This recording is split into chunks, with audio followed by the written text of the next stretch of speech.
Our next lecture on ancient Rome is going to be on Roman government and military. We want to introduce the idea of the founding of the city of Rome itself, the legends that are associated with it, as well as working our way through the early transition from a monarchy in Rome to the early Republic period, and then what is going to allow for the Romans to begin to expand with their military as they begin to work through the history of the peoples. With the early foundations of Rome, we have two preserved tales that work our way towards the modern period of how Rome was founded. And these come out of the uh, legends and stories passed down that the Roman people tell about themselves.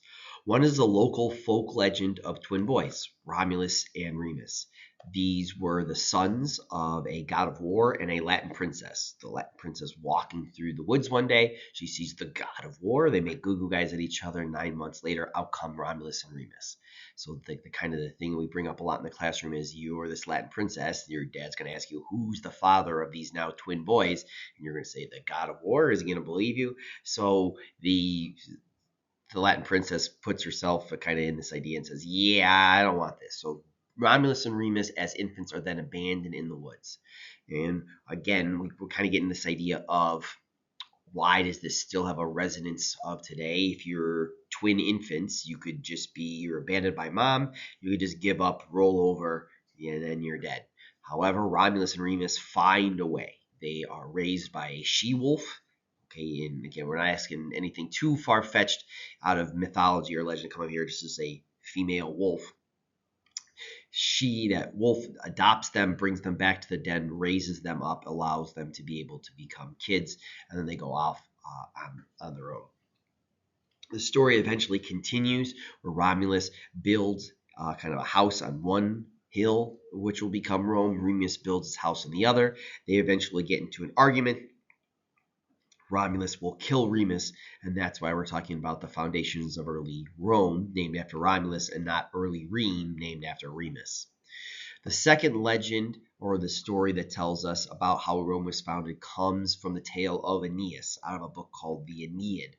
Aeneas, the last survivor of Troy, right, the book begins with Aeneas and his family running through the Greek army, rampaging through the city of Troy as it's broken out of the Trojan horse. He gets on the last boat out of the city, and then he goes on this long, winding route through the Mediterranean before he lands in the center of the Italian peninsula, works his way towards what will become Rome, and founds the city. Obviously, this is going to reflect a lot of the Greek legends coming out of the Iliad and the Odyssey, and kind of combine them a little bit, as well as also working its way through as Aeneas is wandering through the Mediterranean before founding the city, kind of going and tying in the foundation of Rome with those foundational important texts of the Greeks with their idea of building themselves as descendants of Achilles and these great kind of things.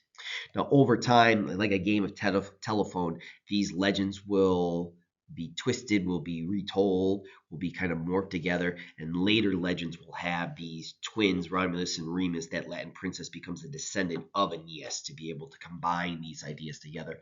But both these tales very much give this idea of resilience, and that's something will come up again and again in Roman history, is that the Romans are able to take one on the chin. The Romans are able to survive a punch. The Romans get knocked down, but they find a way. They get back up, and they keep coming. And that idea, this resilience of the Roman people, is one that they're going to still carry with them in their hearts today, as well as very much become foundations for what they're building upon and how they see themselves. We talk about as Americans, right, the founding myths of George Washington not being able to tell a lie, right? He cut down the cherry tree, couldn't lie to his father about it. And so those are the kind of the foundational myths we still tell our elementary school kids, what it means to be an American, and very much the idea here with Romulus, Remus, and Aeneas. So again, we see this in art a lot. We have Romulus and Remus suckling on the she-wolf in order to be able to survive, and this becomes a important mental image for the Roman people themselves. Now, this is the famous Capitoline wolf displayed on Capitoline Hill in the center of Rome for the Roman people. Now, this is a picture of the bronze copy that is still on display in modern day Rome. The original is in the Roman Museum. But this is, again, the Romans find a way to survive. Romulus and Remus abandon, and then they're able to come out there. And we see this iconography continued, not just through the Roman period, but for the people of capital R Rome today. FC Roma, the soccer team for the city of Rome, on their badge they wear over their hearts on their uniforms is of the Capitoline wolf of Romulus and Remus.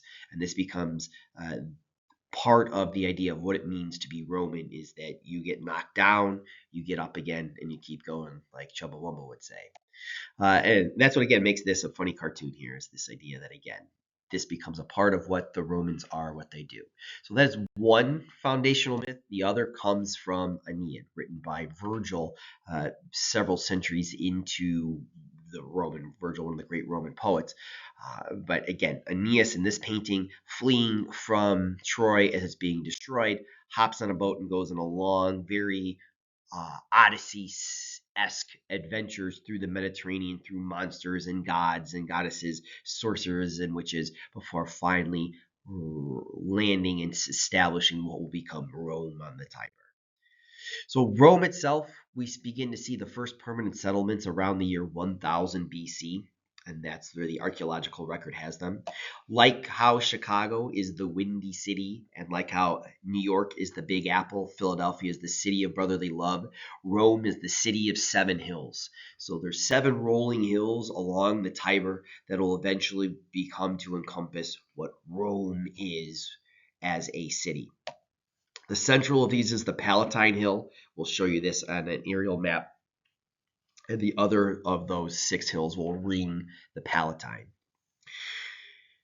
On these 7 different hills, in the early stages of Romans' beginning, small villages on each hill will eventually merge together to grow to one of the great megalopolises, one of the great foundational cities in the world today, covering nearly 500 square miles.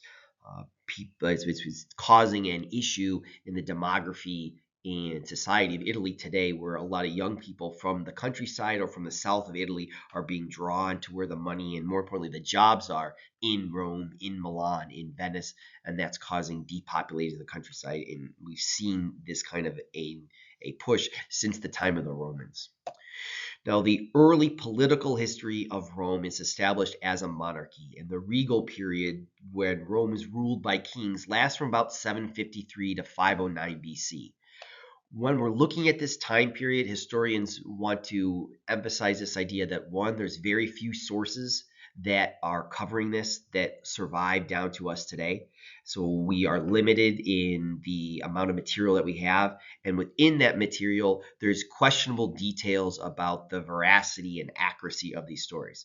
So we get good names and kings and how the processes are, what they do, but these kings are also defeating cyclopses and taking advantages of dragons. So there's questionable details in there. So you got to take what the regal period is with a grain of salt. What we do know is that these kings are not hereditary from this time period, meaning that already, from what we'll talk about in a second about the Roman government, is that from an early time period, the Romans are used to this idea of voting. And so these kings are not who's your son and who's your great-grandfather, then you get to be king. You're actually chosen when a new king is needed by a council of nobles. An election is held, and then they're chosen.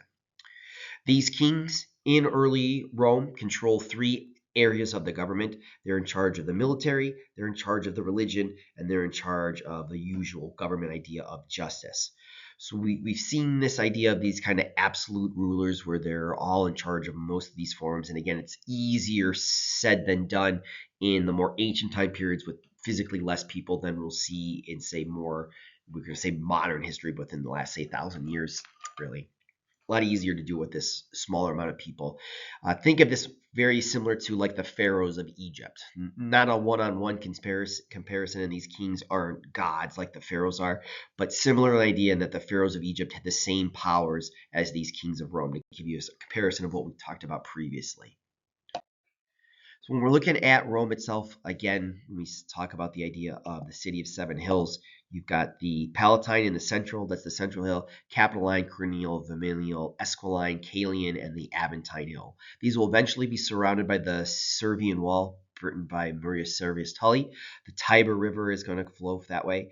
And then again, what we'll see is a modern day city that covers Rome, these areas today. You can see the Palatine is the central hill, and most of the ancient ruins of ancient Rome come from there, so it makes sense. We go across the Tiber to the modern day country of the Vatican City, where we have the Pope at the Vatican. From the few sources we get from this time period, we find that the Roman people feel that the kings are working against the people's interest. So this becomes something that the Romans don't like. They rebel against. And in 509 BC, the last kings of Rome are driven from power. This is going to be an important point to stack back in our brains, because we're going to come back to this point later on in the unit. But we want to drive the idea that the Roman people, because of the abuse they suffer from the regal period under these kings, do not like kings. They are going to establish a government that is separate away from the idea of monarchy.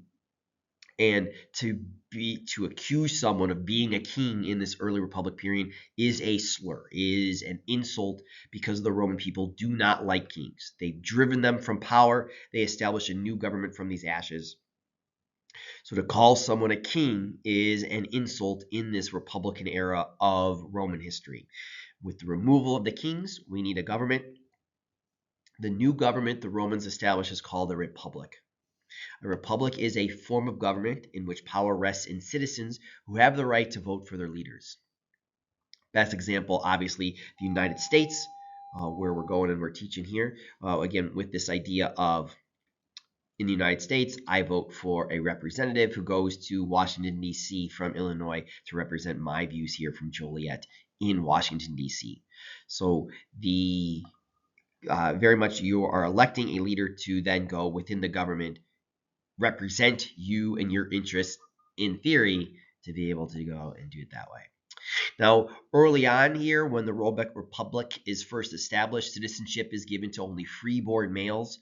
But we see already, comparing that to some of the previous units, that's a little bit more people involved than what we saw in what we described as a limited democracy in Athens. Now, we need to know how this republic works, just in the sense of needing to know this now, so that when it gets challenged and changed later, we see what's being replaced and how certain people later in the unit are going to work within this system to try to gain that power that the people got rid of when they got rid of the kings. So to replace the kings, and kind of make a similar comparison to, say, the executive branch of the United States government today, two councils are going to replace the kings. And each council would share that executive power with their colleague, their co-council. And these elections would happen every year. When we're looking at this, there's obviously some advantages and disadvantages to this. Obviously, two heads are better than one, so you have those ideas that way. But the election yearly is also kind of thing that we want to mention a little bit. The advantage of having elections yearly is that if you have a bad leader, they're not going to be in charge for very long. If they have a bad leader, you can say, he is a bad leader. Let's get a new one and replace them with a new election. Versus what we see in other places where you're kind of stuck with a bad guy, or even, say, the United States, we in theory elect a poor president. We don't like what they're doing. We're stuck with that president for 4 years. Here we can only have an election yearly.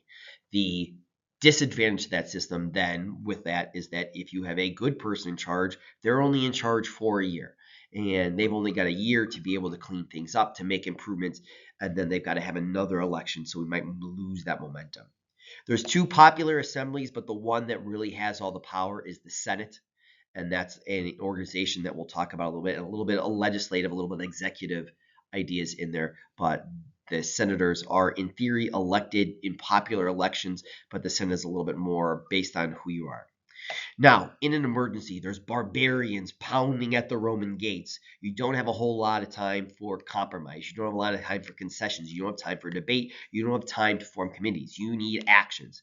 And the Romans recognize this because this is something that happens early on in Roman history. Gaul people descend from the Alps, sweep down the Italian peninsula, take over Rome. And this is going to become a very much a foundational idea of, one, the Gauls being a quote bad people, end quote, and two, that Rome is there for the taking.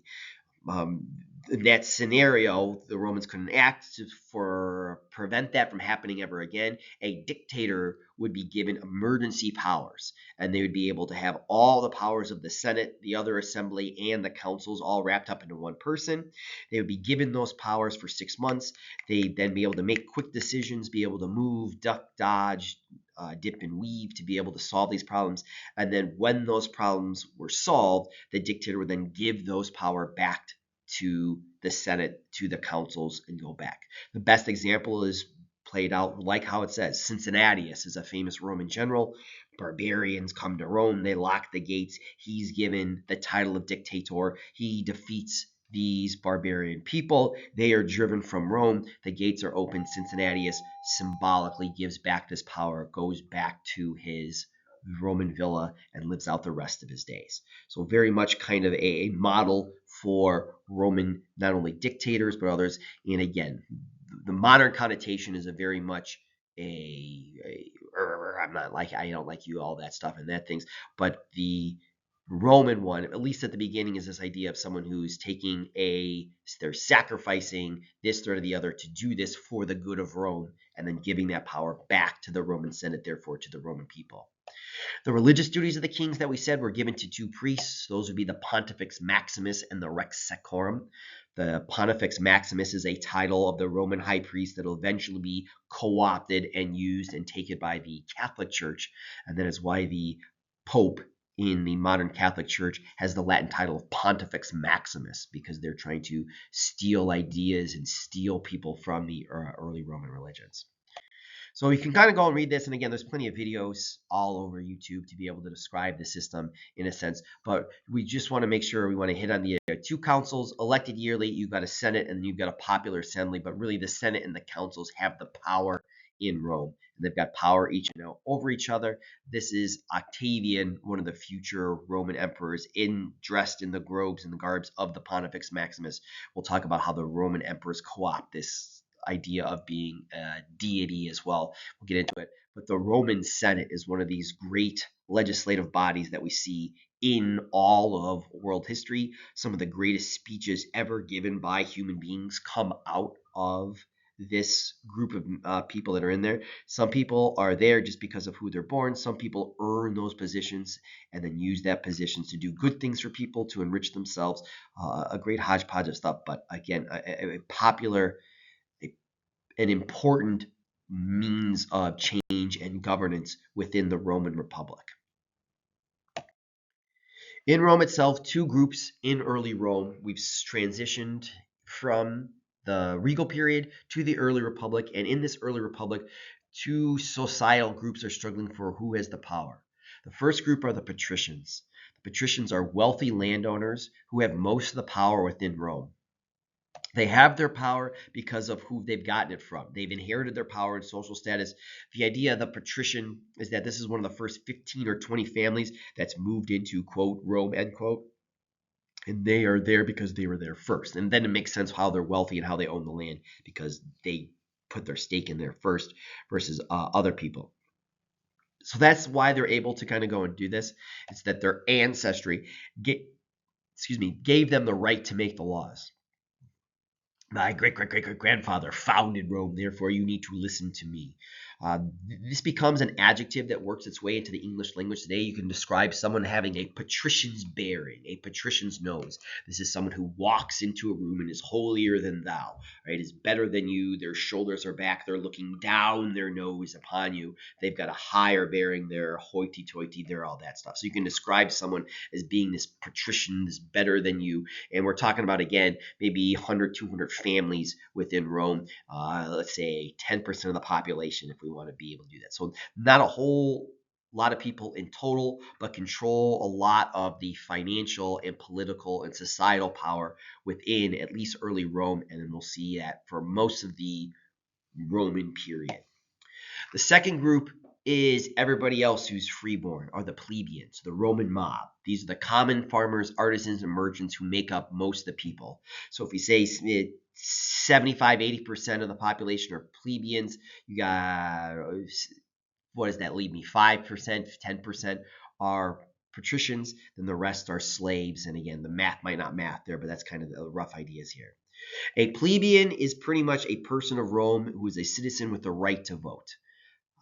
They're going to be barred from law by some government positions in the Roman law. They cannot hold certain senatorial positions or senatorial ranks that can be given out by the Senate, based again, and they're in other stuff. So that's going to be one of the problems that they have. So, like we see throughout history, is the idea of the common people wanting more power, the wealthy people wanting to hold on to that, and we see a conflict in there. Now, eventually, some of these patricians will see the advantage of getting the Roman mob, the Roman people, the plebeians on their side.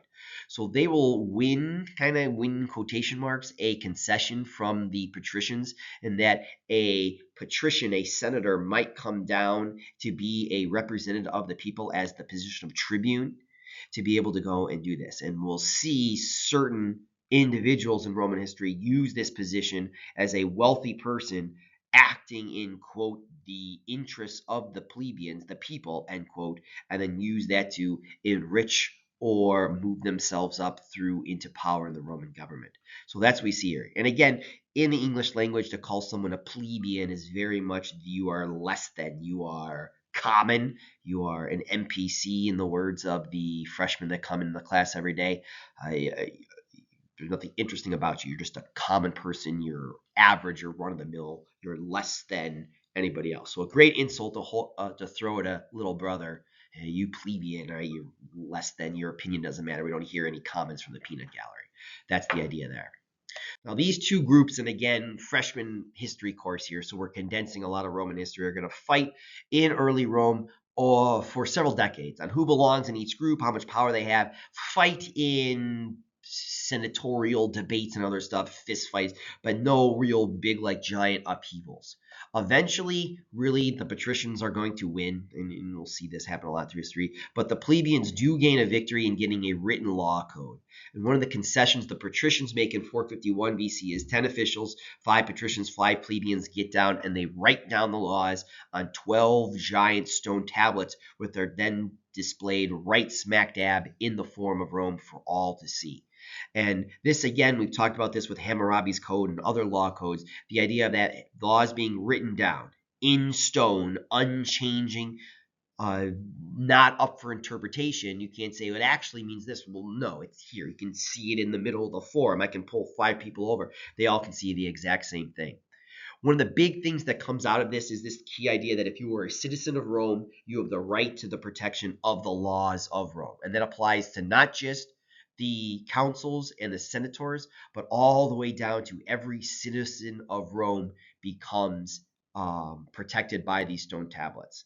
And these laws are important because these 12 tables eventually become the basis for later Roman law, which is important because that'll become the basis for church canon law, which, as that Catholic Church is spread throughout Western Europe in the Middle Ages, will eventually reach places like England. As the English move to a place like the United States, will set the foundation for English common law, and then common law in the United States become United States law. So we see that becoming that, and a lot of, not a lot might be a bad way to say it or an incorrect way, but we see the influence of these Roman laws written in 451 BC in law codes that are in the United States and around the world today. So that's really the importance of this. So again, we see this, the executive councils, we see the tribunes, 12 tables written down, big deal. We got our patricians, we got our stuff. And so let's see that.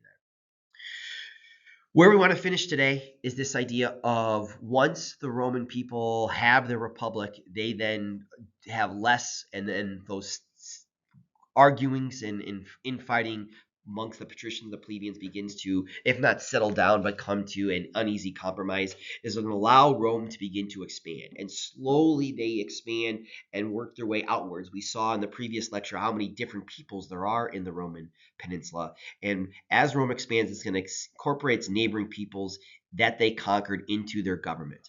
And what we saw from the question of the day the other day, as well as some of the questions we do in class, is that the Romans are going to have different laws and treatments for these different peoples, which makes sense. People who are very close to Rome are going to have a lot of effects of what's happening in Rome on them, so they are granted the ability to become citizens and vote with full rights as citizens. If you're a little farther away, again, remember it's the ancient world, a lot harder to have day-to-day interactions with Rome itself. So the people farther away become citizens with a little less rights, and then farther away still, they become allies of Rome with some independence. But really all that matters is that you can supply troops, and the Romans are going to kind of grant you a little bit more leeway, particularly again in this early part of the Republic and the growth of Rome.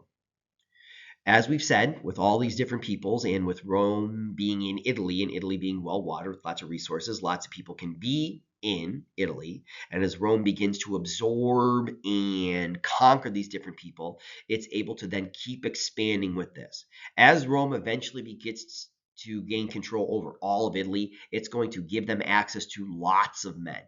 And it's this ability to be able to call upon this resource of manpower that a lot of other ancient civilizations aren't going to be able to do.